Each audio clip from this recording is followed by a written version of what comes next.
नमस्कार. संपूर्ण महाराष्ट्र पाहतोय न्यूज 18 लोकमतवर आज मराठा आरक्षण परिषद होते. काय असणार आहे या परिषदेमध्ये? मराठा आरक्षणावरती एक सांगोपांग चर्चा व्हावी. आजवर कोणीही कधीही न मांडलेले मुद्दे या निमित्ताने समोर आणण्याचा आमचा हा प्रयत्न आहे. आणि या चर्चेमध्ये मराठा समाजाचे नेते आहेत, याचिकाकर्ते आहेत, वेगवेगळे घटक आहेत ज्यांनी आजवर मराठा समाजासाठी आंदोलनं केली. पण आता सगळ्यांचं लक्ष एकीकडे लागले मनोज जरांगे पाटील यांच्याकडे देखील, की आता मनोज जरांगे पाटील काय भूमिका घेत आहेत. मुंबईत येणार का? मराठ्यांना आरक्षण मिळणार का? कुणबी होऊन मिळणार की मराठा होऊन मिळणार? पण हे सगळे प्रश्न अनुत्तरित आहेत, कारण आजवर काही ठराविकच नेते बोलत आले. बऱ्याच जणांना बोलू दिलं जात नव्हतं. आणि ज्यांना ज्यांना बोलू दिलं जात नव्हतं असे अनेक नेते आज न्यूज 18 लोकमतवर व्यक्त होणार आहेत आणि आपल्या या मराठा आरक्षण परिषदेमध्ये आलेले आहेत. पुढचे 2 तास कुठेही जाऊ नका. मराठा समाजाचे प्रश्न, आरक्षणाचे प्रश्न आणि इतरही अनेक गोष्टींनी चर्चा आपण इथे करणार आहोत. आपल्या चर्चेत सहभागी झाले आहेत दिलीप पाटील, मराठा समाजाचे नेते. स्वागत तुमचं. आपल्यासोबत आहेत ॲडव्होकेट राजेश टेकाळे आणि अंकुश कदम, ज्यांनी आपल्या या सगळ्या मराठा समाजासाठी वारंवार नेतृत्व केले, वेगवेगळे मुद्दे मांडलेत. दिलीप पाटील, सगळ्यात पहिल्यांदा मी तुमच्याकडे येतो. मराठा समाजाला आरक्षणासाठी आता लढा द्यावा लागतोय. आता लढा देण्याची गरज काय? इथून सुरुवात करूया. बरोबर आहे. पहिल्यांदा एक मराठा समाज जो इतके वर्ष लढा द्यायला लागतो म्हणजे हा फक्त लढा आता आरक्षणाचा लढा आहे. हा आरक्षणाचा लढा गेले ज्यावेळी अण्णासाहेब पाटलांच्यापासून चालू झाला, त्यानंतर बऱ्याच वेगवेगळ्या लोकांनी त्याला, अण्णासाहेब पाटलांनी तर पहिल्यांदा आर्थिक निकषावर आरक्षण मागितलेलं. त्यानंतर ज्यावेळी मंडल आयोग आल्यानंतर माननीय श्री शशिकांत पवार आप्पा यांनी ते त्याच्यामध्ये चेंज करून मराठा म्हणून आरक्षण द्या.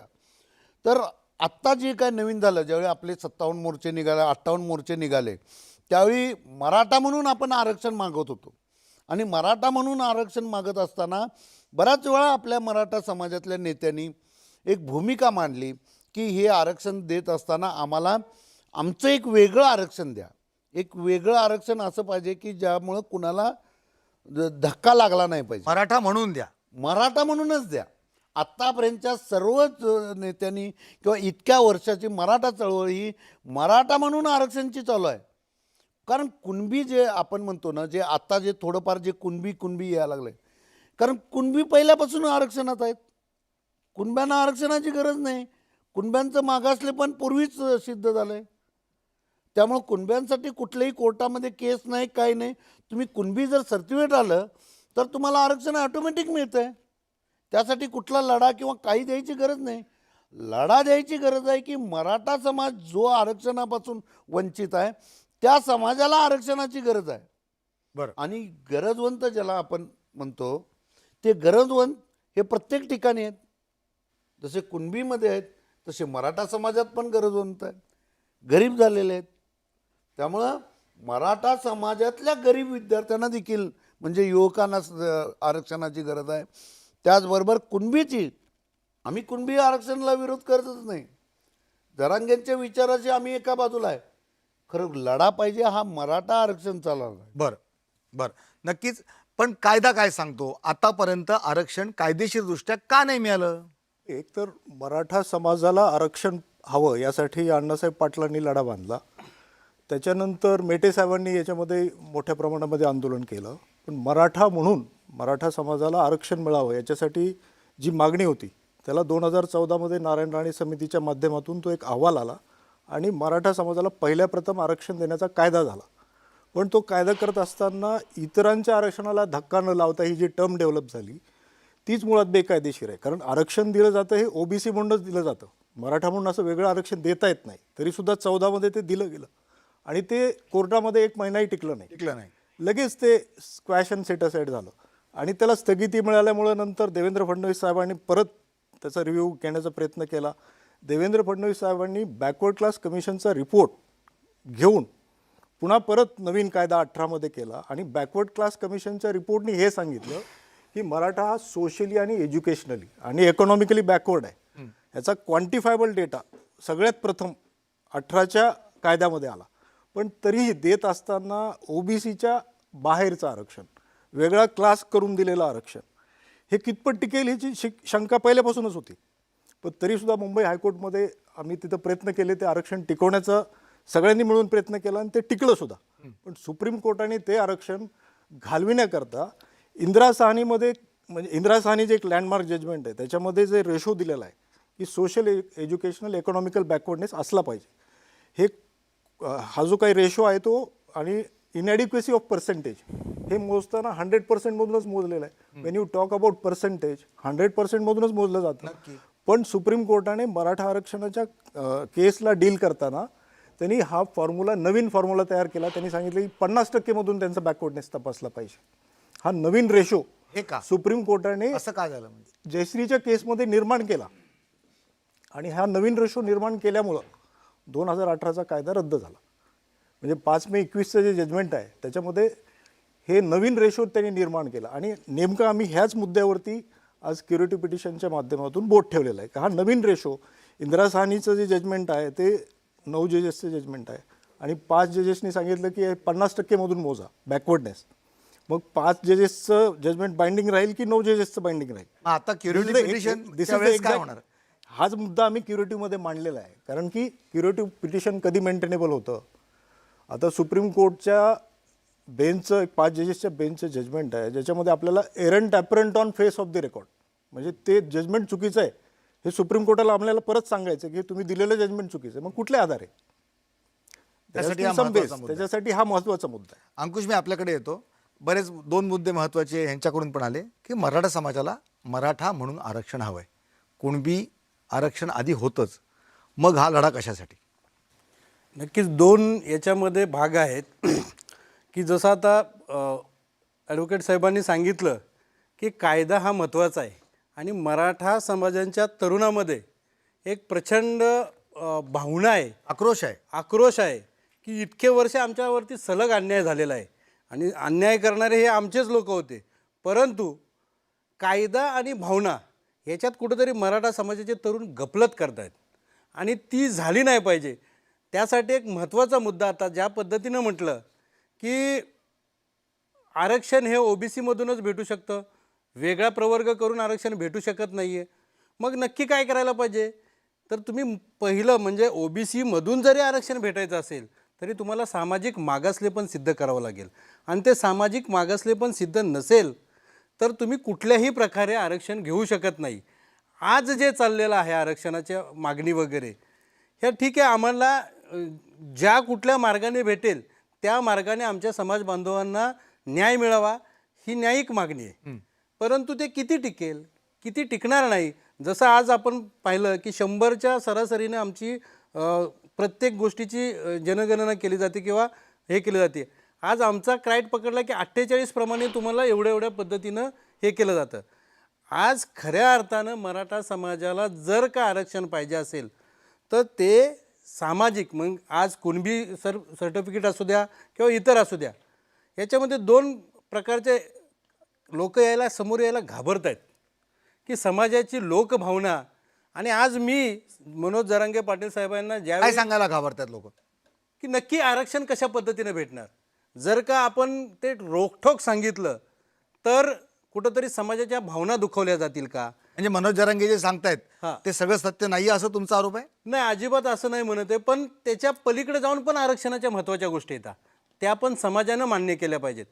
एका बाजूला ते मार्ग शोधतायत की आरक्षण आम्हाला कुणबीमधून भेटलं तर योग्यच आहे ना, आम्हाला तो काय दुमत नाही, परंतु त्याच्या सगळ्यात महत्त्वाचा मुद्दा जो आहे की ते आरक्षण किती टिकणार आहे हे पण महत्त्वाचं आहे. आणि जर का ते आरक्षण जाऊन पुन्हा गुणरत्न सदावर्तेसारखा मराठा विरोधी व्यक्ती आज डंके की चोट पर सांगतो की आम्ही 2 मिनिटात आरक्षण घालू, तर आम्ही लाखोंचे संख्ये, आम्ही हजारोंचे इव्हेंट करून आमचं आरक्षण 2 मिनिटात जाणार असेल तर ॲडव्होकेट राजेश टेकाळे साहेबांसारख्या लोकांचा अभ्यास घेणं गरजेचं आहे, त्या ठिकाणी अभ्यासक मांडणी करणं गरजेचं आहे. आज जर का पाहिलं तर अपवादात्मक परिस्थिती पाहिली तर आरक्षणामध्ये आज 2च क्राईट राहिलेले आहेत की एक अपवादात्मक परिस्थितीमध्ये तुम्ही आरक्षणामध्ये पात्र होऊ शकता, दुसरं सरांनी सांगितलं की तुमच्या क्युरेटिव्हमध्ये 48मध्ये तुम्ही जाऊ शकत नाही. हे दोन मुद्दे आज जर का वरचं दिलं आणि आतलं दिलं तर ते टिकणार कुठल्या मुद्द्यावरती टिकणार? हे मागासले पण सिद्ध झाल्याशिवाय टिकणार नक्कीच नाही. नक्कीच.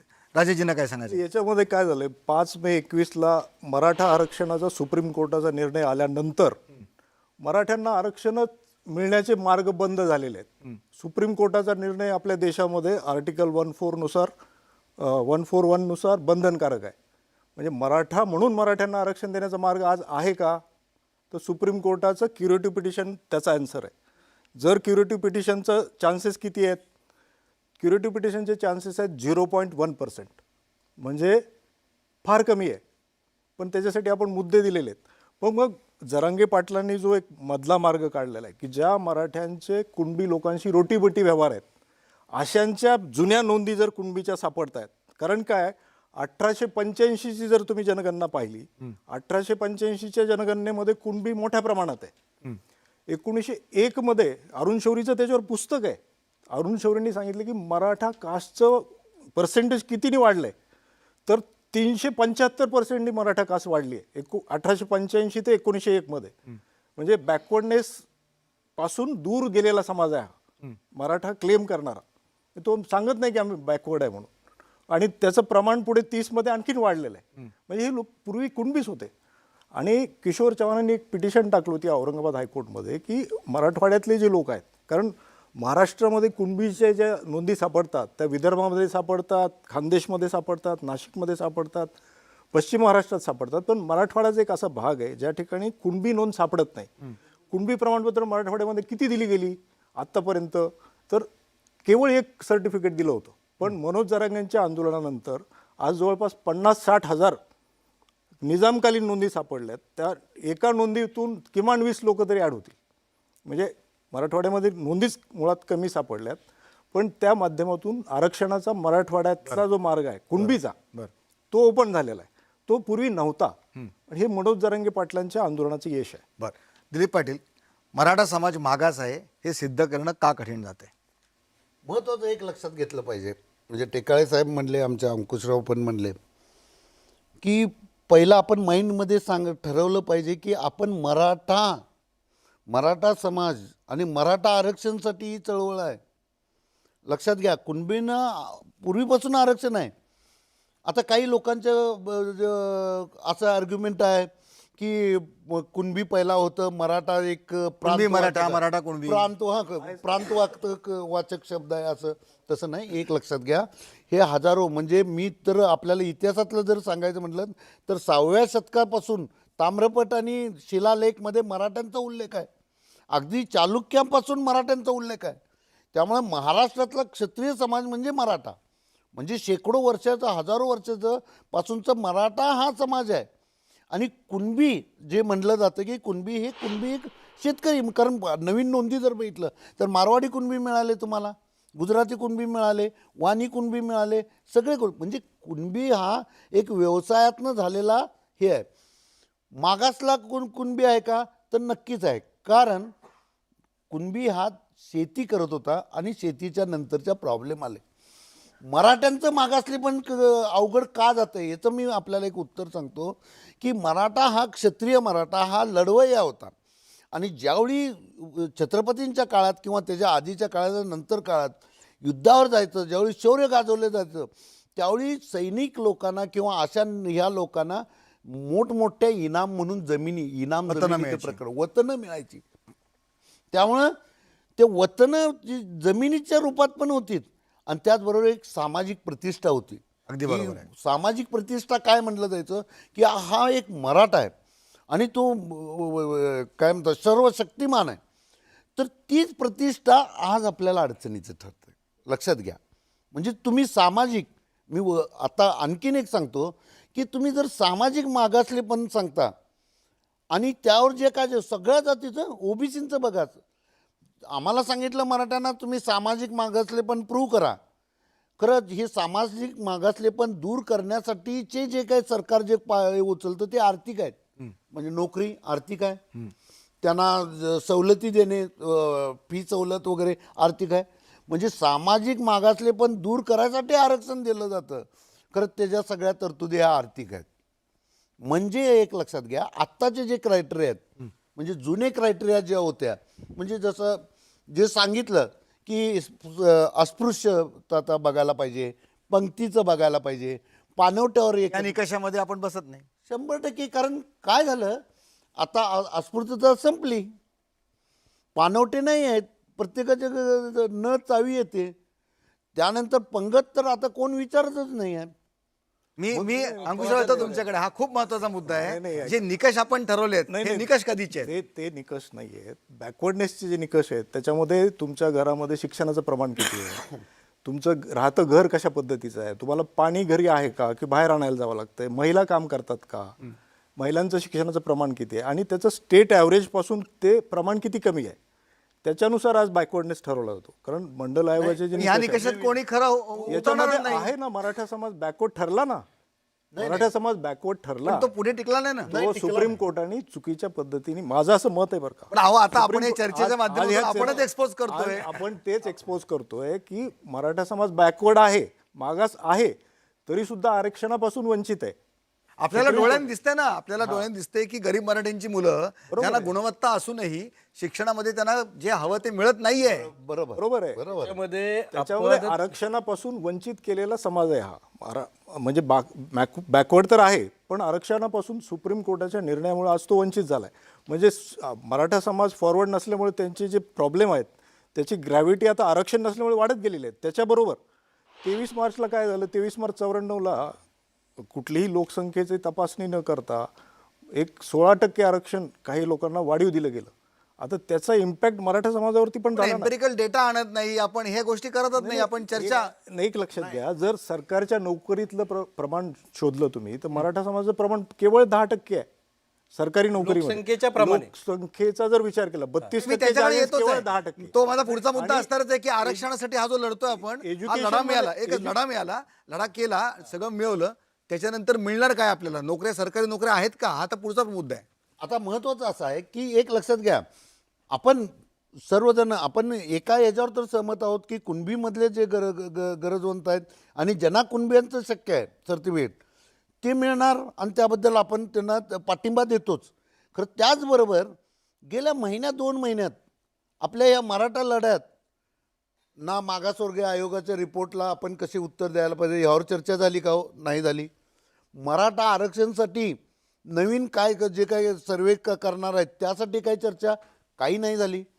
किंवा मराठा म्हणून जे आहेत त्यांच्यासाठी कोणच विचारत नाही. ही मराठा समाजाची खंत आहे की कुणबी समाजासाठी लढतायत हा, जरांगे आता खरंच आणि आहे. मराठा समाजासाठी लढत नाहीयेत. आता असा- खरंच आहे, हा तुमचा थेट आरोप आहे. Yes, बरोबर आहे माझं म्हणणं. असं नाहीये. की मराठा समाज, एक मिनिट, की मराठा कुणबी मराठा एक असतील, कुणबीन मराठा एक जर म्हणला तर कुणब्यांना आरक्षण होतं पूर्वी. मग त्याच धर्तीवर याच्यामध्ये एक मिनिट, गफलत त्याच होते. धर्तीवर मग मराठ्यांना का आरक्षण नाही? बरं, एक आपण लक्षात घ्या, हा एक मुद्दा लक्षात घ्या, जरांगेंची सुरुवातीची भूमिका मराठवाड्यापुरती आणि ती कुणबी प्रमाणपत्र पुरतीच मर्यादित होती. परंतु नंतर त्यांनी अखिल महाराष्ट्राची भूमिका घेतली आणि मराठ्यांना मराठा म्हणून आरक्षण मिळण्याचे सुद्धा त्यांनी मार्ग ओपन केले. कुणबी प्रमाणपत्राचा शोध तर चालूच ठेवला, पण मराठा समाज कसा बॅकवर्ड आहे त्याच्या आज बॅकवर्ड क्लास कमिशनच्या माध्यमातून सरकारने प्रश्नावली तयार केली आणि मराठ्यांना मराठा म्हणून कसं आरक्षण देता येईल याची आज सरकारने तपासणी चालू केलेली आहे ना. ॲडव्होकेट राजेशजी, तुम्हाला सर्व प्रश्न विचारतो. अहो, मागासवर्ग आयोग सांगतं, शिफारसी करतं, त्या मागासवर्ग आयोगाच्या सगळ्या शिफारसी कोर्ट ऐकतं का हो? मी थोडंसं याच्यात राजकीय बोलू का? मी तुम्हाला अगदी राजकीय बोलतो. पिटिशनचा जो मार्ग आहे तो एकच मार्ग आहे आपल्याकडे. क्युरेटिव्ह पिटिशनच्या माध्यमातून. आणि दुसरा एक मार्ग आहे सुप्रीम कोर्टाने बॅकवर्ड क्लास कमिशनचा रिपोर्ट काय सेट असाइड केलेला नाहीये. बरं तो एक रिपोर्ट मिनिट, आहे दिलीपजी, एक मिनिट. आणि त्या रिपोर्टला आधारित जर आणखीन ॲडिशनल डेटा मिळाला तर सरकार जे आहे state is the supreme power. State can always enact. स्टेटचे त्याला काही बंधन नाहीये. स्टेट कॅन ऑलवेज एक्सेप्शनल केसमध्ये म्हणून जाऊन आपण केलं तर करू शकतात. ठीक आहे. सरकारची जी ठीक आहे, अधिकार ठीक आहे. तुम्ही आता मी याच्यावरती अतिशय राजकीय बोलतोय. जसं आपण म्हणलात की सुप्रीम कोर्टामध्ये आरक्षण टिकलं नाही आमचं, ह्याला कारणीभूत कोण आहे हो? तर ते तत्कालीन सरकार, त्याच्यामध्ये अशोक चव्हाण असतील, ते उद्धव ठाकरे असतील, एवन आदरणीय शरद पवार साहेब असतील. शरद पवार साहेबांना तर मराठा समाजाची प्रचंड एलर्जी आहे. मराठा समाजाला सगळ्यात मोठा आत्ताच नाही, हा आरोप तुम्ही कुठल्या आधारावर करता? आत्ताच ॲडव्होकेट टेकाळे साहेबांनी सांगितलं की 23 मार्चचा जो 94चा JR आहे त्याच्यामध्ये कुठले ही जी भावना आहे ना मराठा समाजाच्या तरुणांची ती प्रचंड आहे की 23 मार्चला जो इतक्या जाती आहेत त्यांचं कुठल्याही प्रकारे आयोगाकडून मागासलेपण सिद्ध केलं नाही, कुठंही काय केलं नाही आणि ह्या डायरेक्ट जाती तुम्ही OBCमध्ये कन्वर्ट केलेल्या आहेत. असं करत असताना मराठा त्यावेळी करू शकत असले, पण जाणीवपूर्वक मराठा समाजाबद्दल आदरणीय पवार साहेबांना काय द्वेष होता त्यावेळी माहीत नाही आणि आज पण ते मुस्लिम आरक्षणावर बोलतात, आज पण ते धनगर आरक्षणावर बोलतात. मराठा आरक्षणावरती कोणालाही धक्का न लावता बोलावं. आज मी तुम्हाला खऱ्या अर्थानं सांगतो, आरक्षण हे आदरणीय तुम्ही मला कोणीही काय बोललं, कुठल्या पक्षाशी निगडीत बोललं तरी काय फरक पडत नाही. कारण आत्तापर्यंतच्या इतिहासामध्ये जे सन्माननीय एकनाथ शिंदे साहेबांनी प्रयत्न केलेत ते कोणीच केले नाही ना.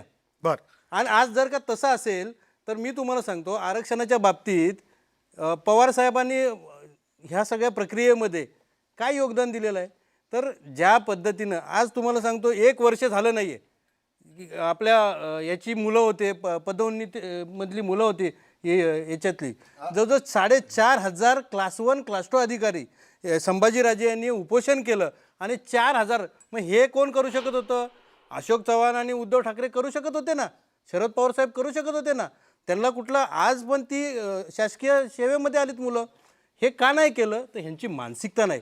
आणि आज तुम्हाला सांगतो ज्या मराठा तरुणांचा आक्रोश काय आहे की इतर जातींना बघा कायदा आणि भावना इतर जातींना कसं घेतलेलं आहे तर डायरेक्ट घेतलं आहे, पण त्याच्यानंतर जे कायदे बनवले ते मराठा समाजासाठी घातक होते. आणि ते कोणी बनवले?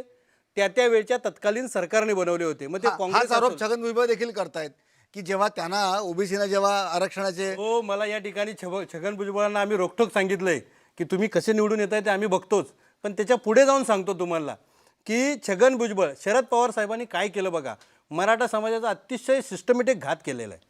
त्याच्यामध्ये छगन भुजबळ, हसन मुश्रीफ, इकडे गणेश नाईक, तिकडे सुनील तटकरे असे OBCची संस्थानं तयार केली. तर आणि ह्या OBCची संस्थानं मी तुम्हाला सांगतो जावा ना क्षीरसागर असतील बीडमध्ये, ह्यांनी आज जर का पाहिलं तर त्या कोल्हापूरमध्ये दिलीप पाटील साहेब कोल्हापूरमधले त्यांनी विचारा कोल्हापूरमध्ये हसन मुश्रीफांचं काय चालतं, आमच्या नवी मुंबईमध्ये काय चालायचं.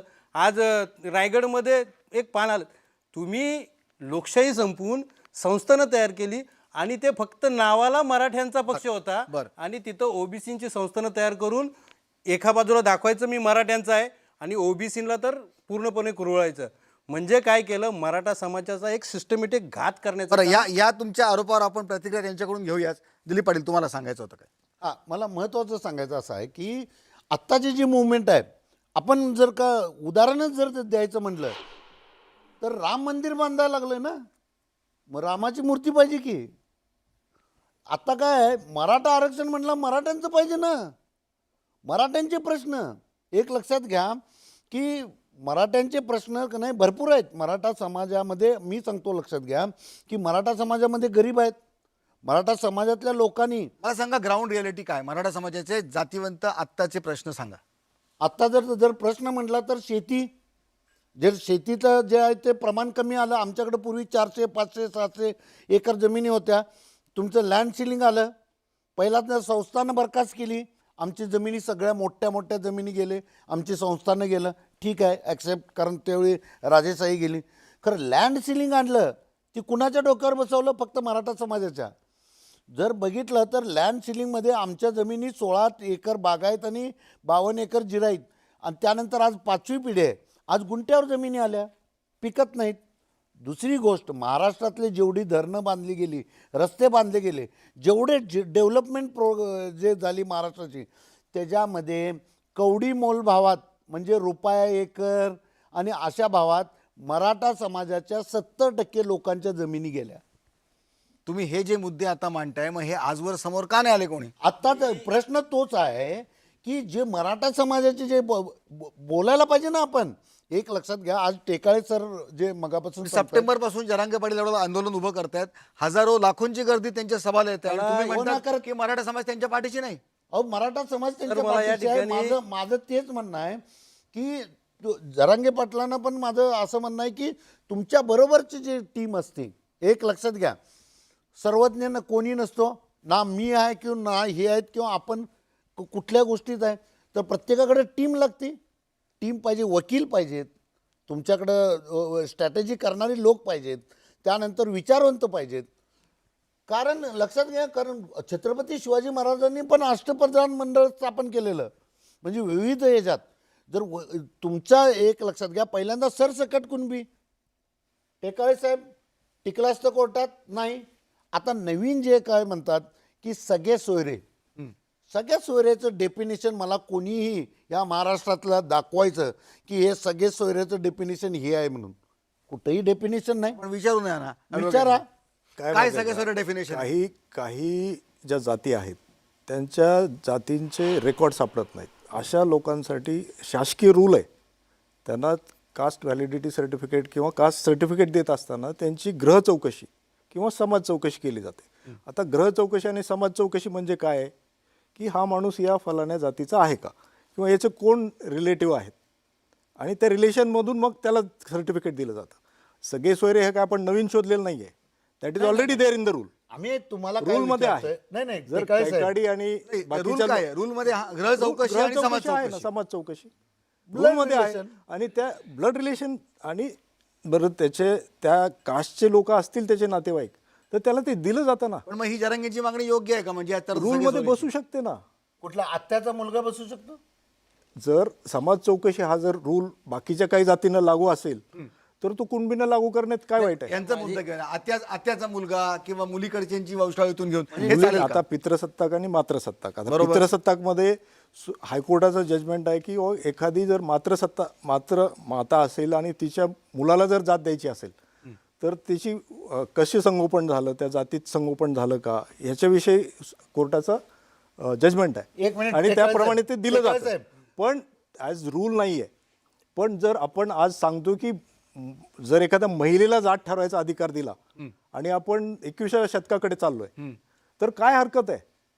म्हणजे जमीन तुम्ही हा, बोला. हा, बोला. प्रॉपर्टी घेणार तुम्ही पितृसत्ताक प्रमाणे. अहो आमचं ज्यावेळीपासून क्षत्रिय धर्म निर्माण झाला त्यावेळीपासून पितृसत्ताक सन्मान होणार आहे एक मिनिट आडनाव लावायचं वडिलांचं, प्रॉपर्टी घ्यायची वडिलांची. वडिलांकडून आणि बेनिफिट घेताना आईकडून घेणार. महिलांना अधिकार आपण लोकशाहीच्या माध्यमातून आज हो, द्यायला पाहिजे. तर इक्वॅलिटीवरती कायद्यावर आणण्याचा टिकणार का? प्रयत्न करतोय. नाही, नाही, त्यांच्यावरती एक मिनिट. अट्रॉसिटी झाली. कायद्यावर टिकणार का? महिलांना जर आपण अधिकार देतोय कोर्टात आणि टिकणार रूल का? नुसार जर देतोय तर ते टिकायला काय अडचण आहे? नाही, कोर्टात टिकणार का? कोर्टात टिकणार ना. सरकारी जर निर्णय असेल, पॉलिसी, काय? आणि त्या पॉलिसीला जर आधार असेल, आता आहे नाही, का? जात बदलायचा अधिकार आहे सरकारला. जात बदलता येतं, आपल्याकडे धर्म बदलता येतो पण जात बदलता येत नाही. एक्झॅक्टली. तेच मग आणि कसं बदलणार बघा तुम्ही? जातीचं कसं आहे, जर समजा मी चुकून मराठा लावली आहे, माझी पूर्वी कुणबी होती, तर मी एक ॲफिडेव्हिट देऊन सांगू शकतो ना मी चुकून लावली होती. अहो अशा अर्धा% पण नसणार. मेन जे- जे मराठा माझं असे या लाखो ठिकाणी आता कोटी- याच्यामध्ये की- कसं आहे, याच्यामध्ये कुणबीमधले जरांगेंच्या certificate माध्यमातून भेटलं तर problem काय? एकच वाक्य कंप्लीट करा. जरांगेच्या माध्यमातून जर कुणबी सर्टिफिकेटचा जर मार्ग ओपन होत असेल तर त्यांनी कुणबी सर्टिफिकेट घ्यावं. घ्यावं. ज्यांना मराठा म्हणूनच Yes, राहायचंय आम्हाला- त्यांनी ईडब्ल्यूएस मधून जावं. मान्य. आणि जर आज कुणबी प्रमाणपत्र मोठ्या प्रमाणामध्ये मिळत आहेत, आता समजा 52 लाख एंट्री सांगितली जाते, 52 मधले समजा 30 लाख जुने असतील समजा, बरं का, मला माहिती नाही, तर नवीन 22 लाख मिळालेत ना. मग 22 लाख ह्या निजामकालीन नोंदी आहेत, एका नोंदीतून 10 ते 20 लोकांना मिळणार आहे. आणि आज पण जरांगे जर 100 म्हणतायत. मराठा समाजाचा जो प्रश्न आहे ना, त्या मराठा समाजाचा मूळ प्रश्न आहे एज्युकेशनचा. आज शिक्षणाचा खर्च वाढलेला आहे. TMAPIचं जजमेंट 95 मध्ये आलं, प्रायव्हेट एज्युकेशन इन्स्टिट्यूटला शुल्क वाढवण्याचे अधिकार दिले, आणि त्याच वेळेला महाराष्ट्रामध्ये 92 पर्यंत शिक्षण मोफत होतं आर्थिक आधारावर. पण इंदिरा साहनींनी सांगितलं की आर्थिक आधारावर देता येणार नाही. महाराष्ट्रातली आर्थिक सवलत काढून घेतली गेली. मराठा आरक्षणाचा प्रश्न 92 नंतर ॲग्रिगेट झाले. अंकुश बोला. मी या ठिकाणी आवर्जून तुम्हाला सांगतो आता की आता ज्या पद्धतीनं आपण म्हणला कुणबी सर्टिफिकेट मिळणं अत्यंत गरजेचं आहे, मी तर प्रामाणिकपणे म्हणतो. पण उर्वरित जी लोक आहेत ज्यांना आरक्षण मिळालंच नाही, तर त्यांनी माझं असं म्हणजे छत्रपती संभाजीराजेंनी मला वाटतं आपल्याच इथं एकदा अगदी आवर्जून सांगितलेलं आहे की आम्ही काय म्हणतोय, आज जर का उर्वरित मराठ्यांना आरक्षण पाहिजे असेल तर कुठल्या पद्धतीने भेटणार आहे? एक मागासलेपण सिद्ध केल्यानंतर किंवा क्युरेटिव्हमध्ये आता क्युरेटिव्हमध्ये तुमची हे 48%ची पर्सेंटेज जर का मोजली नाही व्यवस्थित तर पुन्हा घात होणार आहे. आणि अपवादात्मक परिस्थिती तुम्ही 92 सालची जर का पकडत असाल, आज देश स्वातंत्र्य होऊन 70 वर्षात काय आपल्या घडामोडी घडल्याच नाहीत का? मग हे सगळं असेल ना तर मी तुम्हाला आज छाती ठोकपणे सांगतो, पुन्हा आपण एक 6 महिन्यानं हीच मराठा आरक्षण परिषद घ्या. आरक्षण हे मराठ्यांना कुणबी सर्टिफिकेट मिळालंच पाहिजे, त्याबद्दल दुमत नाही आहे, पण उर्वरित मराठ्यांना आरक्षण हे मराठा म्हणून जर घ्यायचं असेल तर ते दिल्लीत भेटणार आहे. कारण अपवादात्मक परिस्थिती बदलायची म्हणजे असेल. आता हा जो संघर्ष सुरू आहे, हा. मनोज जरांगे पाटलांसारख्या नेत्याच्या पाठी समाज उभा आहे, हो. त्यांनी हा प्रश्न सुटणार नाही. जेवढा फक्त सुटेल तेवढा जे- आमच्यासाठी फायद्याचं आहे. जे कुणबी होते त्यांना कुणबी सर्टिफिकेट मिळेल, त्यांना आरक्षण त्या कोट्यातून मिळेल, पण मराठ्यांना आरक्षणाचा मूळ मुद्दा जो आहे उर्वरित मराठ्यांना तो बाजूला उर्वरित- राहतोय. हो. उर्वरित मराठ्यांना. पण याच्या पुढे जाऊन मी तुम्हाला अजून एक सांगतो, मनोज जरांगे पाटील हे अतिशय प्रामाणिकपणे काम करतात, त्याच्याबद्दल दुमत नाही. त्याच्या पुढे जाऊन सांगतो, जगामध्ये आणि या देशामध्ये जात म्हणून सगळ्यात एक मोठी जात कुठली असेल तर मराठा आहे. आत्ता तुम्हाला सांगतो, पंजाबराव देशमुखांनी जे विदर्भातल्या मराठ्यांना कुणबी सर्टिफिकेट वाटले, त्यावेळी शाळेच्या दाखल्यावरती कुणबी लिहिलं तरी कुणबी भेटायचे. आणि त्यामुळं आज 70-80% विदर्भ हा कुणबी आहे. आज तिथले कुणबी काय म्हणतायत की हे मराठे आमचे नाही आहेत. म्हणजे ते पहिले कोण होते? मराठेच होते. ते म्हणतात हे कुणबी आत्ता जे मराठे आहेत ते आमचे नाही आहेत, तुम्ही आमच्या ओबीसीमध्ये, ते स्वतःला ओबीसी म्हणतात, त्यावेळचे मराठे तुमच्या ओबीसीमध्ये यायचं नाही. म्हणजे काय झालं, आत्ता जे आमचे कुणबी सर्टिफिकेट घेणार आहेत ते काय म्हणणार की नंतर एक 20 वर्षाची अशी परिस्थिती असणार आहे. आणि याच्यामध्ये मी तुम्हाला डायरेक्ट आणि इनडायरेक्टली सांगतो, आदरणीय शरद पवार साहेबांचा प्रचंड मोठा हात आहे की ज्या जातीला एक वेगळा इतिहास आहे, इतिहासामध्ये असं म्हटलं जायचं की हुजूर मराठे आ गए तर दुश्मन पळून जायचा, आणि अशी परिस्थिती येईल की मराठा हा शब्द संपुष्टात येईल. त्यासाठी जर का काय करायचं असेल तर कुणबी सर्टिफिकेट मिळाले पाहिजे. जरांगे पाटलांचे आम्ही स्वतः समर्थन करतोय, आम्ही नियोजन करतोय, पण त्याबरोबर मराठा जात संपून दिली नाही पाहिजे, याच्यावरती प्रामुख्यानं काम केलं पाहिजे. आणि मराठा माझी- जात संपता कामा नये, कामा नये. आंदोलनामधून हा. हे आणि- निष्कर्ष निघता कामा नये. आंदोलनातून. आणि एक गोष्ट आहे, माझ्या सर्व बांधवांना विनंती आहे, आपण एक आकड्यांची सरासरी करूया. ज्या पद्धतीनं आज मी पाहतोय, आज तुम्ही म्हणत असाल की आंदोलनाचं काय प्रॉब्लेम चालू आहे, तर आंदोलनामध्ये जितके मराठे, म्हणजे हे आंदोलन कसं चालतात ते आता आम्ही बऱ्याच वर्षात पाहिलं. मी 100% सांगतो, आदरणीय शरद पवारांच्याबद्दल चीड आम्हाला ते व्यक्तिशः कधी असू शकत नाही. ते एक ज्येष्ठ आहेत, महाराष्ट्रासाठी त्यांचं योगदान मोठं असेल, पण मराठा समाजासाठी आमच्या कुठलंही योगदान नाही. म्हणून आज आम्ही काय म्हणतोय की ज्या पद्धतीनं तुम्ही जी सिस्टीम लावलेली आज, त्या पद्धतीचा आक्रोश मराठ्यांच्या पोरांमध्ये, आणि मराठ्यांची पोरं आज काय भावनेवरती आलेत की कुठलं पण आरक्षण भेटू द्या चालेल. नक्कीच. आणि मग ते चालेल, पण ते टिकणार आहे का न टिकणार आहे, ह्या सगळ्या प्रक्रियेपेक्षा आमच्या जे विचारवंत आहेत त्यांच्या पुढे एक सगळ्यात मोठा प्रश्न पडला आहे की भविष्यात मराठ्यांची जात टिकेल का. आणि मराठा शब्द इतिहासातून गेला तर पुढच्या, आता जसं आता विदर्भातले मराठे म्हणतात की आम्ही मराठे नाही आहोत, तुम्ही आमच्यामध्ये यायचं नाही, तसं हे मराठे म्हणले तर आज मराठे म्हणून अल्पसंख्याक राहतील अशी परिस्थिती येईल. म्हणून याचा मेळ घडवण्यासाठी आदरणीय जरांगे पाटील साहेब असू द्या आणि टेकाळे साहेब असतील, अजून कोण असतील, ह्या सगळ्यांनी कुठंतरी एक समतोल राखून त्याच्यामध्ये काहीतरी मार्ग काढता आला पाहिजे. आपण चर्चेला शेवटाकडे येतोय या सेशनच्या. मला एक महत्वाचा मुद्दा याच्यामध्ये आणायचा आहे. महाराष्ट्र हा 18 पगड जाती आहेत, सगळ्या जाती धर्माचे पंथाचे एक भारताचं एक छोटी प्रतिकृती आहे. आपण अशा प्रकारे जेव्हा आरक्षणासाठी लढा लढतो तेव्हा आपल्या लढ्यामुळे इतर जातींमध्ये काय मेसेज जातो. आता मराठा आरक्षणाच्या या लढ्यामुळे इतर जातींमध्ये थोडा डिस्टर्बन्स नाही का? नुसतंच जाती नाही, आपल्याला मी जरासं व्यवस्थित त्याचं विश्लेषण करतो सर, की एक लक्षात घ्या की ह्यामुळं काय झालं की महाराष्ट्र नाही, आता कम्युनिकेशन एवढं मोठं आहे, सगळे संदेश सगळे हे जगभर फिरतं. ज्यावेळी आपण आपल्या ज्यावेळी लढा देत असतो, ज्यावेळी हिंसा होती किंवा ज्यावेळी अनसर्टनिटी तयार होती एखाद्या राज्यात किंवा एखाद्या देशात, तर त्यावेळी ज्या काही इन्व्हेस्टमेंट येतात, दूरगामी परिणाम होतात. दूरगामी परिणाम म्हणजे इन्व्हेस्टमेंट. मी सहज सांगतो की आपण कुठं तर का नाही वर्षाला 1,000-2,000 नोकऱ्यांसाठी इन्व्हेस्टमेंटमुळं 4 लाख नोकऱ्या आपल्या मुकल्या का? महाराष्ट्रात येणारे ते कर्नाटकला जाणार, गुजरातला जाणार आणि हे जाणार. हे एक महत्त्वाचा मुद्दा. याचं भान कोणी ठेवायचं? ह्याचं भान हे सर्वांनी ठेवलं पाहिजे, सर्वांनीच ठेवलं पाहिजे. आणि दुसरी गोष्ट लक्षात घ्या, जर का कॅल्क्युलेशनमध्ये येतो मगाचं जरासं हे करतो की जर टोटल 32% OBC आरक्षण आहे, 32 तुम्ही त्यांनी जे कॅटेगराईज केलेले आहेत की ज्यांना संरक्षण दिलेलं आहे, 3%, 2% धनगर असतील, हे टोटल आरक्षण राहतं किती हो? 18 ते 19%. 19% 370 ते 80 जाती येतात. म्हणजे मराठ्यांना येणार किती? 2 ते 3%. म्हणजे उद्या असं होईल की मेरिट लिस्ट मध्ये मी आता तुम्हाला आणखी राजकीय बोलतो. याचं भान अजित पवारांनी ठेवावं. अजित पवार साहेबांना माझी एक विनंती आहे, छगन भुजबळ साहेब हे तुमच्या मंत्रिमंडळातले एक महत्त्वाचे मंत्री आहेत, वर्षानुवर्ष काम करतात.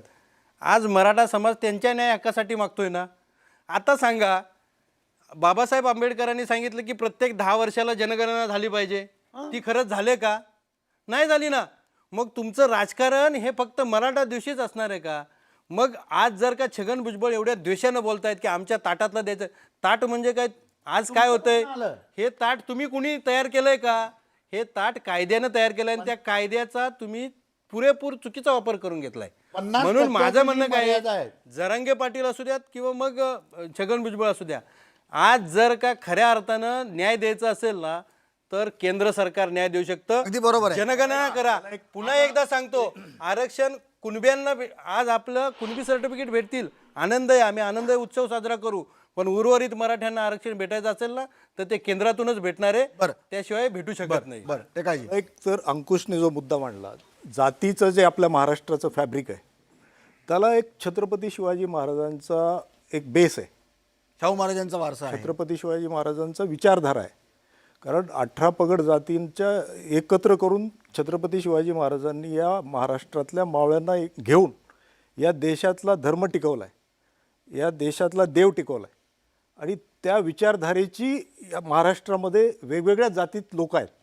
म्हणजे मराठा म्हणजे केवळ मराठाच नाही, महाराष्ट्राकडे मराठा प्रदेश म्हणून पाहिलं जातं. आणि दुसरी एक गोष्ट एक मिनिट ऐकून घ्या. तुम्हाला क्लेरिफाय करतो मी. मुद्दा कोणी नाही, फार इतिहासामध्ये फार मोठा फरक पडेल हे जे शब्द आहे तो. म्हणून एक शब्द क्लिअर करतो की लक्षात घ्या, छत्रपती शिवाजी महाराजांनी हिंदवी स्वराज्य स्थापन केलं आणि पुढे जाऊन त्याला मराठा साम्राज्य स्थापन केलं. बोला आता. लक्षात घ्या, मराठा जात आहे, महाराष्ट्रातली जी मराठा जात आहे ती 18 पगड जातींना एकत्र घेऊन जाणारी जात आहे.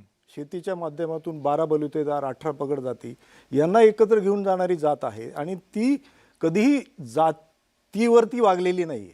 म्हणून मराठा हा सर्वसमावेशक आहे, सर्वांना सोबत घेऊन जाणार. त्याच्यामुळे मराठाविषयी जे आज म्हटलं जातं की द्वेष निर्माण होईल का काय, तर तशी ग्राउंड लेवलला परिस्थिती नाही आहे. कारण छगन भुजबळांनी जो प्रयत्न केला की मराठा आणि ओबीसी वाद लावूया, पण ग्रामीण भागामध्ये काय आहे, ओबीसी आणि मराठा ग्राउंड रियालिटी अशी असली आणि मराठा की जेव्हा तुम्हाला एक शेतामध्ये जर कुळव न्यायचा मुळे असेल, मिळालं त्याला 80% शेतामध्ये ऍडमिशन जर कुळव आणि न्यायचा वाय असेल, मुलाला 90% असून नाही तो मुद्दा झाला. पण शेतामध्ये जर कुळव न्यायचा असेल तर आम्हाला सुताराकडे जावं लागतं. त्याच्याकडे गेल्याशिवाय आमचं काम होत नाही. गावगाड्यामध्ये गावगाड्यामध्ये वागावंच लागतं. सगळं करावंच काय झालंय लागतं. माहितीये हे का? सोशल फॅब्रिक 18 पगड जाती म्हणजे नक्की काय? खूप स्ट्रॉंग आहे. तुम्हाला सांगतो, लोहार, कुंभार, चांभार ही जी सगळी एका गावामध्ये ही सगळी एकत्र काम करतायत. पण ज्या मोठ्या जाती आहेत, काही मगरमच्छ जाती आहेत, तुम्हाला सांगतो, ह्याच्या मगरमच्छ जातींनी काय केलंय, ह्या छोट्या जातींना पण ना गिळून टाकलंय. म्हणजे लोहार, चांभार, सुतार ह्या सगळ्यांना काहीच भेटत नाही. जे आज तुम्हाला ते कुठले काय नाव त्यांचं, खासदार, माजी खासदार राठोड, जे राठोड साहेब आहेत ना, ते बोलतात ना की आम्ही मराठ्यांना पण आरक्षण देऊ शकतो. हा, तर त्याच्यामध्ये काय झालंय माहिती आहे का, की ह्या वंजारी, माळी, साळी ह्या ज्या मोठ्या जाती आहेत, आरक्षण हे फक्त ह्याच लोकांना भेटतंय, खालच्या जातींना भेटत. हाच माझा मुद्दा होता ना अंकुशराव. आता आपण टीव्हीवर ओपन चर्चा करतोय, या चर्चेच्या माध्यमातून देखील अशा प्रकारे जातींमध्ये एक द्वेषाची भावना येते ना. नक्कीच. याच्यासाठी पहिलं काय केलं पाहिजे तर मी तुम्हाला सांगतो, संविधान कोणासाठी, तुम्ही काय म्हणता संविधानानं चाला ना, आम्ही म्हणतो संविधानानं चाला. तुम्ही 10 वर्षानंतर का जनगणना केली नाही की तुमच्या आता ओबीसीचं तुम्हाला आरक्षण भेटलेलं आहे, मग याच्यामध्ये तुमची काहीतरी प्रगती झाली असेल ना, तुमचे काहीतरी अधिकारी लोक झाले असतील ना. म्हणजे मी अधिकारी, माझा मुलगा अधिकारी, माझा पोरगा पुतण्या अधिकारी झाला मूठभर काय? प्रस्थापित विरुद्ध विस्थापित असा संघर्ष होतो. नाही, काय होतं मग आज मला सांगायचंय, तुम्ही जे म्हणता ना की आमच्या ताटातलं देणार नाही, हे ताट तुम्ही कुठलं, संविधानानं तुम्हाला ताट दिलं नाहीये. ओबीसी ही कुठली जात प्रवर्ग नाहीये. ओबीसी हा एक प्रवर्ग केलेला आहे. तुम्ही काय म्हणताय, त्याला जात म्हणून तुम्ही आता मॉडिफाय केलेलं आहे. ओबीसी मध्येच किती जाती भरल्या आहेत? हा ना, 380 जवळजवळ जाती आहेत या आता सगळ्या. जे आहेत त्या 380 आहेत. आणि दुसरं एक लक्षात घ्या, ज्या चुकीच्या जे सांगितलं जातं संख्या जी पूर्वी कोणतर हरिभाऊ राठोडसारखे उठतात 54% आमचे आहेत, कोणतर उठतं की, तर ॲक्च्युली ओबीसी बांटी आयोगाप्रमाणे 36% झालं. त्या पद्धतीने कॅल्क्युलेशन आम्ही ओपन आहोत. मोजा तुमचं ओबीसींचे किती आहे, सगळ्या जातींची मोजणी करा. हे जे आता चाललंय त्यापेक्षा सगळी मोठी यंत्रणा लावा. ज्यांचं आहे तुम्ही पहिला घ्या. 50% काय तुमची मक्तेदारी नाही. आणि जे मराठ्यांना जे काय 50%च्या आत होते आम्हाला द्या. मोजा हा एक पर्याय. दुसरं गोष्ट, तोपर्यंत EWS जे यांनी सांगितलं, EWS जे चालू आहे, EWSमध्ये आम्हाला 8.5% मिळाले. मी सरकारला मागणी करतो आपल्यामार्फत, आपण तर जरा मध्यस्थी करा अशा ठिकाणी. सरकारनं काय करायला पाहिजे की 10%, आता सुप्रीम कोर्ट तर ऐकते तुमचं, सुप्रीम कोर्टानं EWSला मान्यता दिल्या, तर ते 10%चं 20% करू देत. 20% केल्यानंतर काय होईल की जेणेकरून बाकीच्या ज्या काही जाते, ब्राह्मण असू दे किंवा बाकी ज्यांना आरक्षण नाही आहे, बाळासाहेब ठाकरेंनी ही भूमिका मांडलीच होती की मान्य आहे आर्थिक निकषावर की आरक्षण द्या. मग ही जी आहे EWS जोपर्यंत हे जो तुमच्या जनगणना होत नाही सगळी, आणि जनगणना होऊन आमचे मागासले पण सिद्ध होत नाही, तोपर्यंत 10%चं EWS जे आहे राज्य सरकार करू शकतं. राज्य सरकारला काय, आणि कोर्टाचं त्याला म्हणजे नाही. शेवटचे 2 शेवट मिनिटं आपल्याकडे सांगतो उरले. तुम्हाला. हा, अंकुश. शेवट सांगतो मी आता तुम्हाला. आता आरक्षणाची मागणी चालू आहे बघा, याच्यामधलं राजकारण मी क्लिअर सांगतो तुम्हाला. मराठाचं आरक्षण चालू आहे, मागणीच्या पद्धतीनं चालू आहे. याच्यामध्ये जरांगे पाटील अतिशय प्रामाणिकपणे मागणी करतायत की मराठा समाजाला आरक्षण भेटलं पाहिजे. त्यातलं 70% मराठा समाज ही म्हणतोय की प्रामाणिकपणे आरक्षण भेटलं पाहिजे. पण मी जे पाहिलं, आज तुम्ही बीडची एक घटना पाहिली की तिथं जाळपोळ वगैरे सगळी झालेली होती. त्या जाळपोळमध्ये काही जे मराठाच नाही आहेत अशी लोक ते जाळपोळ करायला होते. आणि ह्याच्यातून काय केलं जातं, 2017ला आमच्या नवी मुंबईमध्ये, मी त्याचा अगदी साक्षीदार आहे की कामोठा आणि कोपरखैरणे या ठिकाणी मोठी APMC जवळ फार मोठ्या प्रमाणात दंगल पद्धत झाली. आम्ही मराठा समाजातल्या लोकांना म्हणलो, हे फक्त मराठा इकडे बाजूला व्हा. 2 मिनिटात बाजूला आले. असा काही मॉप होता की त्याच्यामध्ये तो सरेंडरली सोडलेला होता. मराठा समाजाचं राजकारण कोण करतं, तर विरोधी पक्ष करतात. कसे करतात तुम्हाला सांगतो. आज एकनाथ शिंदे धाडसी निर्णय घेत आहेत की पोरांना, तुम्हाला सांगतो वकील स्वतःचे लावलेत. आत्ता 408 विद्यार्थी, 65 काहीतरी PSI झाले. हे आत्ता या 8 दिवसापूर्वीची गोष्ट सांगतो तुम्हाला. हां, 65 PSI आणि 400 क्लास 1 क्लास 2 अधिकारी. पुन्हा असे धाडसी निर्णय घेत असताना माझी मराठा समाजाला विनंती आहे, आरक्षण ही आमची मागणी असली पाहिजे. सरकार म्हणजे जर का मी म्हणतो आदरणीय पवार साहेबांचे काही लोक आतमध्ये घुसून फक्त सरकारला टार्गेट करण्यासाठी येत असतील ना, तर ते मान्य नाही. अगदी बरोबर आहे. आणि आता मी तुम्हाला क्लिअर सांगतो, जर का अशा पद्धतीनं बीडची परिस्थिती पाहताय, मी आज बघतोय मराठा आरक्षणाच्या मुवमेंटमध्ये जी प्रामाणिक काम करणारी लोक आहेत ती आज ही कामं करतायत. पण कुठंतरी ह्याला गालबोट लावण्याचं काम विरोधी पक्ष करू शकतात. असं करू नये, कोणीही करू नये. आणि मराठा समाजानं त्या आणि या संदर्भात स्तरावरचं राजकारण महाराष्ट्रात आणू नये. आणू नये. पण हे झालंय आणि हे चालू आहे. भुजबळ सारख्या व्यक्तीला थांबवलं पाहिजे. आणि जी मागणी जे जरांगे पाटील करतात तीच, बीड, अंतरवली, चराटी आणि ज्या ठिकाणी ज्या महिला आणि यांच्यावर जे हे झालं म्हणजे लाठीचार्ज झाला आणि ज्या केसेस आमच्याच लोकांच्यावर पडल्यात, मराठा म्हणून पडले, हे पुन्हा होता कामा नये. अशी परिस्थिती पुन्हा येता कामा नये. संजय राऊत आणि यांचा मराठा मागे समाजाशी घ्या. तीळ मात्रही संबंध आम्ही नाही. म्हणतोय, संजय आमचा राऊत संबंध नाही. संजय राऊत सगळ्या केसेस त्वरित मागे घ्या. मला बरं, जाणीवपूर्वक म्हणतो. आपल्याला हा विषय खूप मोठा आहे आणि या विषयामध्ये संजय अजून राऊत- बरेच मुद्दे आपल्याला घ्यायचे आहेत. एक आपण छोटासा ब्रेक घेऊया. अजूनही काही तज्ज्ञ आपल्या ह्याच्यामध्ये सहभागी होणार आहेत. आपण या ब्रेक नंतर आपण पुन्हा जाणार आहोत की बिहारसारखा पॅटर्न आपल्याकडे आणता येईल का, नंतर अशा प्रकारच्या आरक्षणाच्या आडून जर आंदोलन झालं तर सामाजिक शांतता भंग पावेल का? ही आरक्षणाची आंदोलनं महाराष्ट्राला झेपणार आहेत का? असे अनेक प्रश्न आहेत. एक छोटा ब्रेक घेतोय आणि काही नव्या तज्ज्ञांसोबत, काही नव्या नेत्यांसोबत पुन्हा येतोय भेटीला. छोटीशी विश्रांती.